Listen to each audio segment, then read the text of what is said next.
Like, he don't really know her, and she's irritated by him. And she was basically, she criticized Zach saying for not researching her properly instead of ahead of her appearance on his podcast. And you want to know something? She ain't the only one, because I heard there was an interview he did with Plastique Tiara, and he's being dragged for the same thing. But let's stick to Trixie.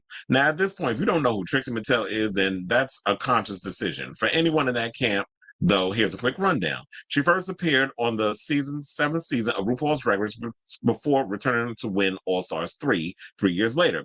In 2018, since then, the Barbie enthusiast has enjoyed a rise to fame.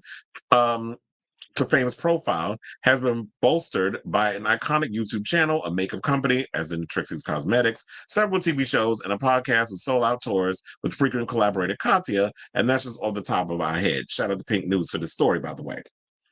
And here's the thing. Trixie is taking a break from social media, so we're not even going to get, like, her overall, or did we get a feeling about this, or is this just the media, the blogs, the gay blogs talking about this?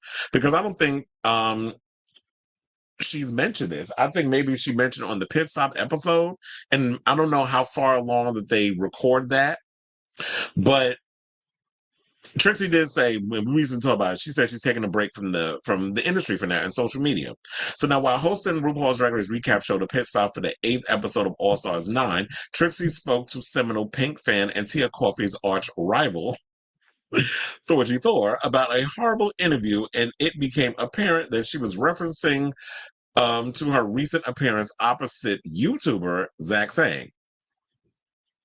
Now, in case y'all didn't see that clip, we do have it, which has also been juxtaposed with her response where she was on, the Pit Stop. So please hold as we get to that clip in case y'all didn't see it. When you're up there performing to a bar full of people, and makeup is very much in the DNA of what you do as well. And the theaters I work in do have bars. They do. There's like something. I was like interviewed by a guy. He was like, your gigs when you're out there lip syncing in bars, and I said, yeah, the theaters I sell out have bars. Like, I was like, you really don't know anything. Yeah, like the about. Yeah, you know what the talking about, bitch. At least just Google me. No kidding. If you avoided me on YouTube this long, it's been a choice. When you're up there, that part. So, I'm with her on that, because I was sitting there like, in regards to that, it's like, yeah, Zach. First of all, if anybody knows, well, not if anybody, everybody pretty much knows that if you're going to do any kind of interview or with a case or anything of that nature, the first thing that you should do is research the very people that you're going to be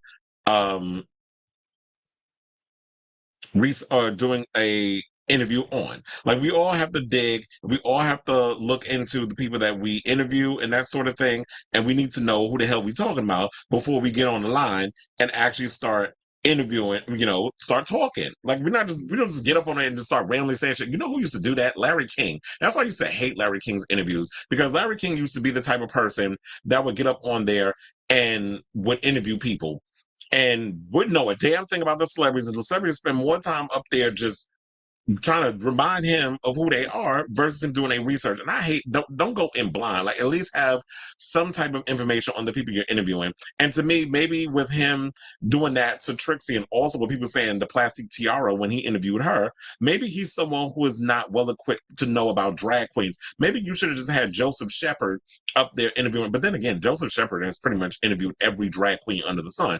But every homosexual, I guess, isn't well equipped to know about drag and all this other stuff. But here's the thing. If that's the wheelhouse you're going to play in, at least do your research. The same amount of energy that you put into your interviews with Ariana Grande and, all these other A-list and Ava Max and all these other celebrities, the same type of energy you should put in.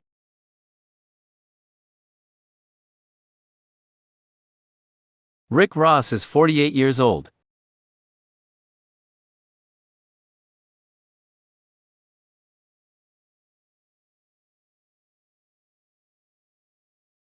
To interviewing a Trixie Mattel and Classic Tiara. So now I didn't even know about this interview. So now I'm going to have to do some Google schmoogling over on the YouTube and actually check this interview out because this shit is hilarious. So let me look and see if there was any people that responded in the comments regarding. Oh, they said if somebody mentions the double take, I posted 25 minutes ago. Pretend you don't see it. Oh, there's a lot of the thing. And as soon as Storgy asked the question about bad interviews, my mind immediately jumped to Zach, and it was so funny how Trixie immediately mentioned him. Another person put, because at this point, why are you using gay people for your ugly set and fuck ass podcast? My God, he didn't even catch it either. And that was another thing too. Was like she read him and didn't catch it. So it's like maybe he's one of those gays that is like, damn, you didn't even realize your ass got read. Like I read you. It's like you can Google me or whatever the case was. Like, how do you not even catch the read? So maybe he's a little slow in that point. They said, as someone who met him in a McDonald's, he's what you see. Another person put, I want Trix to talk more about it. Zach saying sucks. I don't understand how he is gay. Well, here's the thing. Being a homosexual ain't got nothing to do with the fact that of anything. He just happens to be somebody that sucks dick in his private time and has a boyfriend. That ain't got nothing to do with the fact that your inability to interview celebrities and ask questions. Because there's straight people that have interviewed drag queens and be on their shit in regards of who they interview. I do it like I do my heavy research when I'm interviewing. So when I interview celebrities, when I'm interviewed quite a few drag race girls, oh my God, I totally forgot his name. And I've been trying to remember what his name is. The one that does like the Apple, what is it, the Apple Music interviews where he does like the deep dive. I think he's like from New Zealand. I love his interviews. It's like all of a sudden I'm drawing blanks today. But I like a lot of his interviews where he does for Apple. I'm not talking about Old Man Ebro. But look, there's a lot of people that everybody knows when you do this type of work, the amount of work that has to go into interviewing people. So that's not act brand new. And to me, I just felt like he just kind of was very dismissive to what exactly that a lot of drag queens, especially Zane Lowe, thank you. What a lot of these drag race girls do. A lot of the drag race queens, when they come on Drag Race, they go above and beyond the just in some dive bar lip syncing to your favorite track. Like Trinity, I'm still on Trinity. Trixie, because that was the last topic we did. Trixie is someone who sells out. I'm not going to say arenas, but whenever she does a festival, whatever the case was, she sells those things out. Whenever she has an event, she always sells it out. I remember when I saw her perform at Evita when I was in LA, and when they heard she was going to be in the building, bitch, when I tell you that shit was packed wall to wall, they was not playing when they was up there, and she sang her own music, and the kids was living. And Trixie is that girl. Like, she is someone who is one of the biggest stars to come out of Drag Race. So for him to kind of diminish it as like, oh, they're just performing in dive bar. Yeah, that's what some regular schmegular drag queen does. But once you go beyond the whole Drag Race situation, you're doing those clubs, but you're also doing the smaller venues that I don't know if he's been out at a couple of establishments or any place where there's a venue or you can hold a venue. They have bars in there too. Like if you go to the theater at Madison Square Garden, which is a smaller equivalent of MSG, where it's 4,000 capacity guests. We have bars in there. You can get a drink. Or if you go to like Radio City, which is a smaller venue, if you go to, the Brooklyn Steel, when I went to go there and see Goldfrapp and Slater, when I went to see her last year, they have bars in there too. So what the fuck is he talking about?